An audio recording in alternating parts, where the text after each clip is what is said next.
வாடா போலாம். பக்கத்து வீட்டு அங்கிள் உங்க ஃப்ரெண்டு தானே? ஆமா. டெய்லி குடிக்கிறாரே, உங்களுக்கு குடிக்கிற பழக்கம் இல்லையா? குடிச்சேன்டா, ஆனா இப்ப இல்ல. அப்ப சிகரெட்டு? அது இருந்துச்சு, ஆனா இப்ப பண்றது இல்ல. எதனால உங்க கெட்ட பழக்கத்தை எல்லாத்தையும் விட்டீங்க?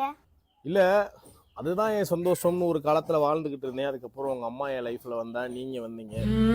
இதுதான் நம்ம நிரந்தரமான சந்தோஷம் சொல்லிட்டு அதை விட்டுட்டேன். அப்புறம் சிகரெட்டுன்னு தண்ணினே போனா கண்டிப்பா எனக்குன்னு ஏதாவது ஒரு நாள் ஒன்று ஆயிரும். அப்புறம் என்னையவே நம்பி இருக்கவங்க நான் ஏமாத்தின மாதிரி இருக்கும். போதும், அப்பா இல்லாம நான் பட்ட கஷ்டத்தை உங்களுக்கு கொடுக்க நான் விரும்பல. உங்களுக்காக எல்லாத்தையும் விட்டுட்டேன்டா. எங்களுக்காக வாழணும் தானே எல்லா கெட்ட பழக்கத்தையும் விட்டீங்க? ஆமாடா. அப்போ ஒரு நிமிஷம் இருங்க. அப்ப இந்தாங்க, ஹெல்மெட்டும் போடுங்க. சாரிடா. ஐயோ, போலீஸ் இருப்பாங்களே நினைச்சு ஹெல்மெட் போடாதீங்க. பொண்டாட்டி பிள்ளைங்க பெத்தவங்க நம்மள நம்பி இருக்காங்களேன்னு நினைச்சு ஹெல்மெட் போடுங்க. இப்ப போலாம்ப்பா.